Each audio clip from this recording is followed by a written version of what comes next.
Hello दोस्तों, आप सभी का स्वागत है आपके अपने परिवार मैथ मस्ती ऑफिशियल में। मैं हूं आलोक सिंह आतिश और आज के इस वीडियो सेशन में हम लोग बात करने वाले हैं बिहार एसआई के प्रीवियस विज्ञान सेट के छठे पार्ट की। जी हां दोस्तों, इससे पीछे हम लोगों ने इसका सेट 5 देखा था, जो कि वीडियो आपके प्लेलिस्ट में अवेलेबल है, आप जा करके वहाँ पर देख सकते हैं। आज के इस वीडियो सेशन में हम लोग बात करने वाले हैं पार्ट 6 की, और हाँ, ये भी आपके प्रीवियस क्वेश्चन ही होंगे जो आपके एग्जाम में पूछे हुए हैं। तो आइए शुरू करते हैं अपने आज की इस सेशन की और चलते हैं अपने पहले क्वेश्चन की तरफ। आइए दोस्तों, आपका जो पहला क्वेश्चन है आज के इस सेशन का, क्वेश्चन नंबर 1, क्या पूछा है आपसे? क्वेश्चन आपसे पूछा है कि शरीर का तापक्रम नियंत्रित करता है। तो आप सबों को पता है कि आपके ब्रेन का जो हाइपोथैलेमस पार्ट होता है, यानी कि आपके इस क्वेश्चन का जो ऑप्शन नंबर बी है हाइपोथैलेमस, ये क्या करता है सर? आपके शरीर के टेम्परेचर को कंट्रोल करता है। अब आप में से बहुत सारे कहेंगे कि सर ये हाइपोथैलेमस क्या होता है? तो ध्यान में रखेंगे कि ये मस्तिष्क का एक छोटा सा जगह है। मस्तिष्क का क्या है सर? एक छोटा सा जगह है, एक छोटा सा जगह है। जी हाँ दोस्तों, इसका जो एग्जैक्ट लोकेशन आपको मिलेगा वो कहाँ पे मिलेगा? तो थैलेमस के नीचे मिलेगा। कहाँ पे सर? थैलेमस के नीचे, ठीक है। जबकि पिट्यूटरी ग्लैंड के ऊपर, पिट्यूटरी ग्लैंड के, या आप कह सकते हो कि मास्टर ग्रंथि के ऊपर में आपका कौन रहता है? तो ये हाइपोथैलेमस रहता है, ठीक है सर। और ये क्या करता है? तो आपके शरीर के तापमान को नियंत्रित करता है। अब आप में से बहुत सारे मित्र कहेंगे कि सर हमारे ऑप्शन में थैलेमस का भी जिक्र है, तो सर ये थैलेमस क्या है? तो मेरे मित्र ध्यान में रखेंगे कि थैलेमस जो है आपके पूरे ब्रेन को क्या करता है सर? तो सेंसरी सिग्नल्स को, जो संवेदनशील सिग्नल होते हैं, उसको क्या करता है? रिले करता है। तो आप ध्यान में रखेंगे अपने ब्रेन के थैलेमस के बारे में, क्या कि सर थैलेमस जो है ये सेंसरी सिग्नल को क्या करता है? रिले करता है। और हाइपोथैलेमस जो है ये शरीर के टेम्परेचर को क्या करता है सर? कंट्रोल करता है। शरीर के टेम्परेचर को क्या करता है? कंट्रोल करता है। नेक्स्ट आपके ऑप्शन में है सर सेरिबेलम। क्या है आपके ऑप्शन में? सेरिबेलम। तो ध्यान में रखेंगे कि सेरिबेलम को हम लोग इंग्लिश में कुछ इस तरह से लिखते हैं, और सेरिबेलम का हिंदी क्या होता है? तो हम कहते हैं सर इसका हिंदी होता है अनुमस्तिष्क। क्या होता है सर? अनुमस्तिष्क। और ध्यान में रखेंगे कि इसी को हम लोग क्या बोलते हैं सर? पश्च मस्तिष्क भी बोलते हैं। इसी को क्या बोलते हैं? पश्च मस्तिष्क बोलते हैं। और ये भी ध्यान में रखेंगे कि पश्च मस्तिष्क जो है ये किससे बना होता है? ब्रेन स्टेम से बना होता है। किससे बना होता है सर? तो ब्रेन स्टेम से बना होता है। और ब्रेन स्टेम के 2 पार्ट होते हैं। एक पार्ट होता है आपका पोन्स वेरोलाई। एक पार्ट आपका कौन सा होता है? पोन्स वेरोलाई। और दूसरा पार्ट आपका कौन सा होता है सर? तो मेडुला ऑब्लंगाटा। दूसरा कौन सा होता है? Medulla oblongata. इस चीज़ को आप ध्यान में रखेंगे, ठीक है सर। अच्छा, अब आप कहेंगे कि जब सर सेरिबेलम मेरा क्या है? पश्च मस्तिष्क है, तो इसका मतलब ये हुआ कि ब्रेन हमारे कितने पार्ट में बटे हुए हैं? तो मेरे मित्र आप कहते हैं ना कि ब्रेन के 3 पार्ट होते हैं, फोर ब्रेन, मिड ब्रेन और हिंड ब्रेन। तो हम लोग कहते हैं जो आपका आगे वाला मस्तिष्क होता है, आगे वाला पार्ट होता है, बीच वाला पार्ट होता है और पीछे वाला होता है। तो अनुमस्तिष्क को हम लोग सेरिबेलम कहते हैं। और जब आपको कहीं पे परमस्तिष्क लिखा हुआ मिल जाए तो आप क्या कहेंगे कि सर इसको हम लोग सेरिबेरम कहते हैं। क्या कहते हैं? सेरिबेरम, ठीक है। और इसी को हम लोग फोर ब्रेन भी कहते हैं, मतलब ब्रेन का आगे वाला जो पार्ट होता है, ठीक है। और ये ब्रेन का पीछे वाला पार्ट हो गया, ठीक है। और मिड ब्रेन को हम लोग क्या कहते हैं सर? मध्य मस्तिष्क कहते हैं। मिड ब्रेन को क्या कहते हैं? मध्य मस्तिष्क कहते हैं। तो इस चीज़ को भी आप ध्यान में रखेंगे कि हमारे ब्रेन के 3 पार्ट हैं। फोर ब्रेन को हम लोग क्या बोलते हैं? सेरिबेरम बोलते हैं, जिसको प्रमस्तिष्क भी बोला जाता है। मिड ब्रेन को हम लोग मध्य मस्तिष्क बोलते हैं, और अनुमस्तिष्क हम लोग किसको बोलते हैं? सेरिबेलम को, या इसी को हम लोग पश्च मस्तिष्क भी बोलते हैं। और पश्च मस्तिष्क किससे बना होता है? ब्रेन स्टेम से बना होता है। और ब्रेन स्टेम के कितने पार्ट होते हैं सर? 2 पार्ट, पोन्स वेरोलाई और मेडुला ऑब्लंगाटा। तो आपके ऑप्शन में मेडुला भी दिया हुआ है, तो आप समझ जाइएगा कि मेडुला किसका पार्ट है? तो मेडुला आपके सेरिबेलम का पार्ट है। किसका पार्ट है? सेरिबेलम का पार्ट है। दोस्तों उम्मीद करते हैं इस चीज़ को आप समझ पाए होंगे। चलते हैं अगले क्वेश्चन की तरफ। आपका जो अगला क्वेश्चन है, क्वेश्चन नंबर 2, आपसे क्या पूछा है? आपसे पूछा है 40 डिग्री सेल्सियस का मान फ़ारेनहाइट स्केल में है तो देखिए आपसे यहाँ पे पूछा है कि 40 डिग्री सेल्सियस है और इसको हमको किस में चेंज करना है, डिग्री फ़ारेनहाइट में चेंज करना है। तो बिल्कुल ही बच्चा वाला सवाल है। आप सबों को पता है कि डिग्री सेल्सियस और फ़ारेनहाइट में रिलेशन होता है C/5 = F-32/9 का। मेरे मित्र यहाँ पे 40 डिग्री सेल्सियस को फ़ारेनहाइट में बदलना है, तो 40/5 गुना F-32 अब बटा 9 कर देते हैं। भाई ये 5 8 है 40 हो जाएगा। आप इसको क्रॉस मल्टीप्लिकेशन कीजिए तो हो जाएगा 9 8 है 72 = F-32। अच्छा ये F = हम लिख ही सकते हैं 72, ये 32 इधर आएगा तो सर प्लस में हो जाएगा, तो 32, तो 2 2 4 आपका और 7 3 10, 104 डिग्री फ़ारेनहाइट। तो आपकी इस क्वेश्चन का सही आंसर आप ही बताइए क्या होगा। आप कहेंगे सर ऑप्शन नंबर ये आपका इस क्वेश्चन का सही आंसर हो जाएगा। उम्मीद करते हैं आप इस चीज़ को समझ पाए होंगे। चलते हैं अगले क्वेश्चन की तरफ। आपका अगला क्वेश्चन है तीसरे नंबर का क्वेश्चन। क्या पूछा है आपसे, क्वेश्चन पूछा है विद्युत शक्ति की इकाई है। भाई शक्ति कोई भी रहे, इकाई तो वाट ही होगा, ठीक है। तो आपके इस क्वेश्चन का सही आंसर क्या होगा, वाट होगा। बहुत सारे मित्र कहेंगे कि सर एम्पियर किसका होगा, तो ध्यान में रखेंगे एम्पियर को हम लोग किससे रिप्रेजेंट करते हैं, ए से। किसका मात्रक है सर, तो विद्युत धारा का मात्रक है। जनरली बिहार के एग्जाम में इस टाइप के क्वेश्चन बहुत ज़्यादा पूछे जाते हैं, यूनिट वगैरह, तो आप इस चीज़ को ध्यान में रखिएगा और मेरा सलाह मानिएगा। तो फिजिक्स में जो कुछ भी इंपॉर्टेंट आपके यूनिट है उसको आप एक बार देख लीजिएगा एग्जाम हॉल में जाने से पहले। अब है नेक्स्ट आपका वोल्ट। तो मेरे मित्र वोल्ट को हम लोग V से रिप्रेजेंट करते हैं। आप कहेंगे सबका आप रिप्रेजेंटेशन लिख रहे हैं, वाट का ना लिखें तो W लिख लीजिए। अच्छा वाट से बड़ा होता है किलोवाट, ये बात भी आप ध्यान में रखिएगा। और आपका 1 HP में 746 वाट होता है, ये भी चीज़ ध्यान में रखिएगा। चलिए वोल्ट है तो वोल्ट आपका विभवांतर या फिर किसका मात्रक होता है, विभव का मात्रक होता है। आप में से बहुत होंगे कहेंगे सर इसको इंग्लिश में क्या कहते हैं, इसको हम लोग पोटेंशियल डिफरेंस कहते हैं और इसको इलेक्ट्रिक पोटेंशियल कहते हैं। अच्छा इलेक्ट्रिक पोटेंशियल डिफरेंस इसको भी कह सकते हैं और इसको इलेक्ट्रिक पोटेंशियल भी कह सकते हैं। तो विभव और विभवांतर दोनों का मात्रक क्या होता है, वोल्ट होता है। अच्छा वोल्ट से आपको एक चीज़ याद आ रहा होगा, वोल्टा का। तो ये वोल्टा क्या है सर, अलेसांद्रो वोल्टा इसका पूरा नाम है, ठीक है। तो अलेसांद्रो वोल्टा कौन सर, अलेसांद्रो वोल्टा किसका खोज करा था, तो बैटरी का खोज करा था। किसका खोज करा था, बैटरी का। इस चीज़ को आप ध्यान में रखिएगा। नेक्स्ट है आपके ऑप्शन में कूलम। तो आप सबों को पता है कूलम किसका ऐसा यूनिट होता है, तो आप कहिएगा आवेश का। किसका, आवेश का। और कूलम को C से रिप्रेजेंट करते हैं जबकि आवेश को हम लोग Q से रिप्रेजेंट करते हैं। अच्छा विभवांतर और विभव, आप में से बहुत सारे कहेंगे कि सर इसको हम लोग किससे रिप्रेजेंट करते हैं, तो मेरे मित्र विभवांतर और विभव दोनों को हम लोग V से ही रिप्रेजेंट करते हैं। तो इस चीज़ को आप ध्यान में रखिएगा। चलते हैं अगले क्वेश्चन की तरफ। आपका जो अगला क्वेश्चन है चौथे नंबर का क्वेश्चन। क्या पूछा है सर आपसे क्वेश्चन पूछा है कि विद्युत मोटर में क्या होता है, ऊष्मा को विद्युत ऊर्जा में बदला जाता है, विद्युत ऊर्जा को ऊष्मा ऊर्जा में बदला जाता है, विद्युत ऊर्जा को यांत्रिक ऊर्जा में बदला जाता है, यांत्रिक ऊर्जा को विद्युत ऊर्जा में बदला जाता है। क्या होता है मेरे मित्र, ध्यान में रखिएगा कि जब भी आपको ऐसा लिखा हुआ मिले विद्युत मोटर, तो आप दिमाग में ये लगा लीजिएगा कि मोटर तो पंखा में भी होता है। मोटर किस में होता है सर, पंखा में भी होता है। और पंखा को जब बिजली दिया जाता है, मतलब क्या कि जब विद्युत दिया जाता है तो पंखा क्या होता है, घूमते रहता है। तो जब कोई चीज़ घूमता है तो हम लोग कहते हैं सर क्या कि वो उसमें यांत्रिक ऊर्जा चला आता है। मतलब किसी भी वस्तु के घूमने या उसकी स्थिति में परिवर्तन, इन सब चीज़ों को हम लोग कहाँ पढ़ते हैं, मैकेनिक्स में पढ़ते हैं, यांत्रिक में पढ़ते हैं। अच्छा ये बताइए कि ये पंखा में मोटर लगा हुआ था, ठीक है सर। अब पंखा को जब आपने बिजली दिया, मतलब क्या कि पंखा को जब आपने विद्युत दिया तो पंखा आपका क्या हुआ सर, नाचना शुरू हो गया। तो आप कह रहे हैं सर ये इसका यांत्रिक ऊर्जा में ये आना शुरू हो गया। कोई भी चीज़ चल रही है तो उसकी ऊर्जा को हम लोग यांत्रिक ऊर्जा से तुलना करना शुरू कर देते हैं।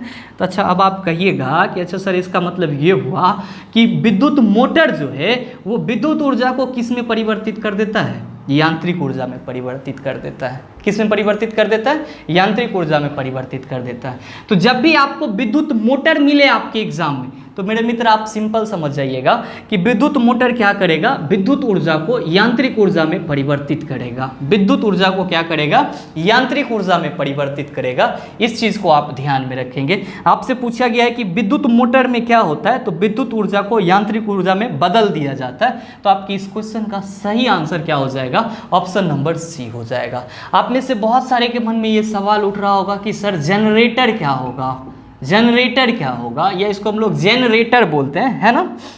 अब ये जनरेटर जो है इसको इंग्लिश भी लिख लीजिए अगर हिंदी गलत हो जाए तो जनरेटर क्या करता है, तो आप देखे होंगे कि सर जनरेटर का उपयोग हम लोग कहाँ करते हैं, तो शादी ब्याह में करते हैं। काहे लगी, तो बिजली खातिर। तो बिजली खातिर करते तो भाई आप करते क्या है जनरेटर में, तो आप कहते हैं सर पहले जनरेटर को स्टार्ट करते हैं।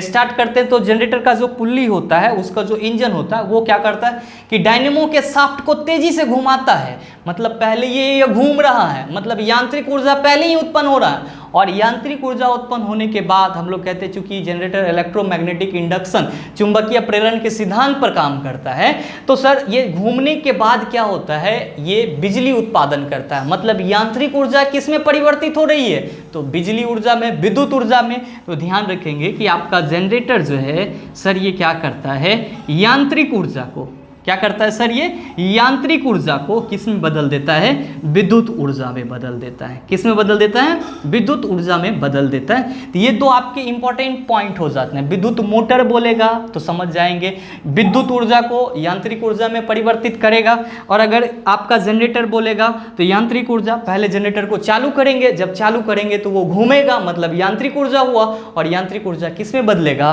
तो सर विद्युत ऊर्जा में बदल जाएगा। तो इस चीज को आप ध्यान में रखेंगे। चलते हैं अगले क्वेश्चन की तरफ। आपका अगला क्वेश्चन है 5वें नंबर का क्वेश्चन। क्या पूछा जा रहा है आपसे क्वेश्चन पूछा जा रहा है, मानव शरीर में होता है तो लगभग कितना परसेंट पानी, 70% पानी, हम लोग कहते हैं 2/3। ठीक है सर, तो आपके इस क्वेश्चन का सीधा सा आंसर हो जाएगा ऑप्शन नंबर ए। अच्छा देखिए, आपसे यहाँ पे पानी की परसेंटेज पूछा है। किसका परसेंटेज पूछा है, पानी का।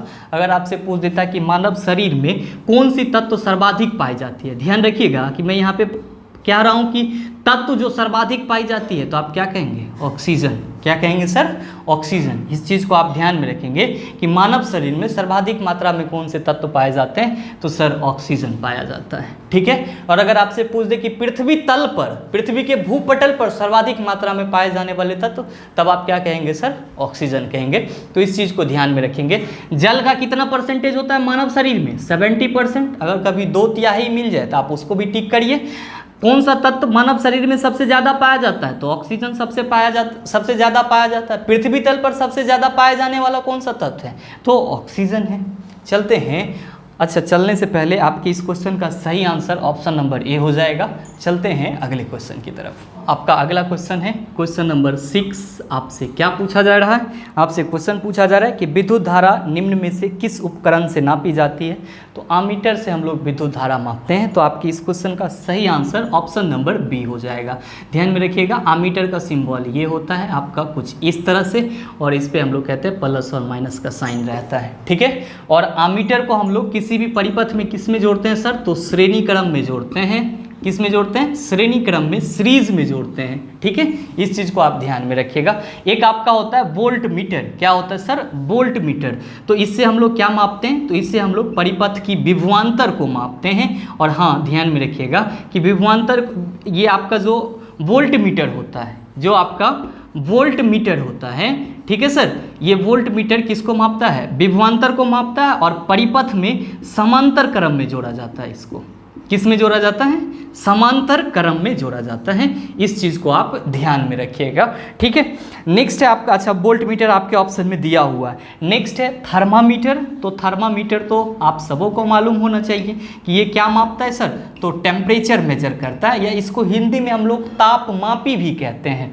अच्छा, आपका एक और ऑप्शन है, आपका ऑप्शन नंबर डी, पोटेंशियोमीटर। तो ध्यान में रखेंगे कि पोटेंशियोमीटर जो है, पोटेंशियोमीटर ये बैटरी का क्या मापता है, विद्युत वाहक बल मापता है, ईएमएफ मापता है। अच्छा ध्यान में रखिए, ईएमएफ को ही हम लोग इंग्लिश, इसका फुल फॉर्म क्या कहते हैं, इलेक्ट्रोमोटिव फोर्स कहते हैं। ईएमएफ को ही हम लोग क्या कहते हैं सर, इलेक्ट्रोमोटिव फोर्स कहते हैं, या हिंदी में हम लोग इसको विद्युत वाहक बल कहते हैं। इतना चीज़ ध्यान में रखिएगा तो बहुत हो जाएगा आपके एग्जाम के लिए। ठीक है सर, चलते हैं अगले क्वेश्चन की तरफ। आपका जो अगला क्वेश्चन है 7वें नंबर का क्वेश्चन। ठीक है, आपसे क्या पूछा गया है? आपसे पूछा गया है कि आइंस्टीन को नोबेल प्राइज किस कार्य पर मिला था। तो मेरे मित्र ध्यान में रखेंगे कि आइंस्टीन को नोबेल प्राइज उसके फोटो इलेक्ट्रिक इफेक्ट को खोज करने के लिए मिला था। कौन से इफेक्ट को खोज करने के लिए? फोटो इलेक्ट्रिक इफेक्ट को। इसको हम लोग क्या कहते हैं? प्रकाश विद्युत प्रभाव कहते हैं। क्या कहते हैं सर? प्रकाश विद्युत प्रभाव। अब आप में से बहुत सारे बस इस चीज़ को रट लेते हैं कि प्रकाश विद्युत प्रभाव के खोज के चलते आइंस्टीन को नोबेल पुरस्कार मिला, लेकिन ये नहीं समझ पाते हैं कि आखिर ये प्रकाश विद्युत प्रभाव क्या है, फोटो इलेक्ट्रिक इफेक्ट क्या है। तो बस एक लाइन में समझिएगा कि जब भी किसी मेटल पर लाइट पड़े, चाहे वो सन का लाइट हो या किसी और अदर सोर्सेज का लाइट हो, ठीक है सर, तो आइंस्टीन ने क्या बताया था कि जब भी किसी धातुई चीज़ पर क्या होती है सर?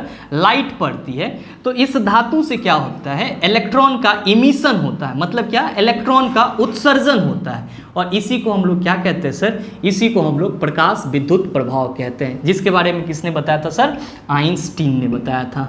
ठीक है सर, और आइंस्टीन को इसी खोज करने के चलते क्या मिला सर? नोबेल पुरस्कार मिला। तो आपकी इस क्वेश्चन का जो सही आंसर होगा वो क्या होगा? ऑप्शन नंबर डी हो जाएगा। आप फोटो इलेक्ट्रिक इफेक्ट के बारे में क्या कहेंगे? तो सिंपल कहेंगे कि आइंस्टीन के अनुसार अगर किसी धातुई प्लेट पर प्रकाश की किरणें पड़े तो उस धातुई प्लेट से क्या होता है? इलेक्ट्रॉन का उत्सर्जन होता है, इमिशन होता है। इसी को हम लोग क्या कहते हैं? प्रकाश विद्युत प्रभाव कहते हैं, एकदम ही आसान भाषा में। अब क्यों होता है, कैसे होता है, जब पूरा एक्सप्लेन करेंगे। आपका कुछ ऐसे 2-4 पॉइंट हैं फिजिक्स में जिसको एक्सप्लेन करना बहुत ही जरूरी होता है। एक फोटो इलेक्ट्रिक इफेक्ट और एक डॉपलर इफेक्ट, ये दोनों ही महत्वपूर्ण है। अगर किसी दिन समय मिला तो इसके लिए मैं स्पेशल वीडियो आपके पास दे दूंगा। अब नेक्स्ट आपके ऑप्शन में है अपेक्षिता का सिद्धांत। मेरे मित्र, कभी कभी आपको ये अपेक्षिता का सिद्धांत सापेक्षिता के सिद्धांत के रूप में भी मिलता है, लेकिन इंग्लिश इसका सेम रहता है। इसको हम लोग कहते हैं थ्योरी ऑफ रिलेटिविटी। ठीक है, तो हिंदी में ये आपको सापेक्षिता या अपेक्षिता के सिद्धांत के रूप में मिल जाता है। तो आपको घबराना नहीं है। इस सिद्धांत के बारे में भी कौन बताए थे? तो सर आइंस्टीन ही बताए थे। कौन बताए थे सर? आइंस्टीन ने ही बताया था। नेक्स्ट है आपका बॉस आइंस्टीन संघनन। तो ध्यान में रखेंगे मेरे मित्र, बीईसी आपकी क्या है सर? पदार्थ की 5वीं अवस्था है, जिसके बारे में कौन बताए थे?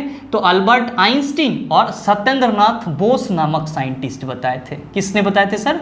आइंस्टीन और सत्येंद्रनाथ बोस नामक वैज्ञानिक ने पदार्थ की 5वीं अवस्था के बारे में बताए थे।